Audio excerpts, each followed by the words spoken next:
the remaining few who can remember World War II. Most were children when Germany attacked the Soviet Union in 1941. All have stories to tell. Mark Alexandrovich Umansky was born in Leningrad in 1938. I met the blockade with my mom.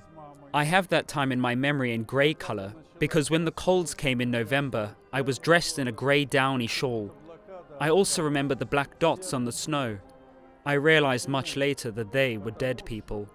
When they walked the street, stopped to rest, and hungry and powerless, died. When the war broke out, I was studying at school, and we knew clearly, all for the front, all for the victory. I lived in the Urals where sanitary trains came, and we, the kids, were picking up berries and mushrooms in the forest and then bringing them to the wounded soldiers. We then danced and sang to the soldiers to help them somehow. Children of war were recruited into the indispensable labor force to support the military. I was 11 when the war started. I worked. We sewed two-finger gloves as a hospital was set up at our school, and we were caring about the wounded, and we were the working army. It was a very difficult time.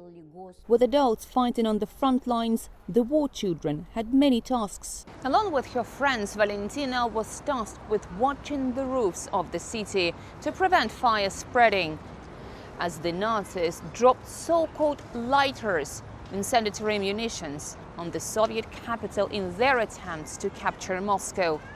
These are just a few of the stories told by witnesses of that time. But as years go by, these stories need to be retold by new generations. To diminish Moscow's role is rejected, as there are so few eyewitnesses of those times remaining. Preserving the memory of the sacrifices and the actions of war heroes has become the task of generations to come.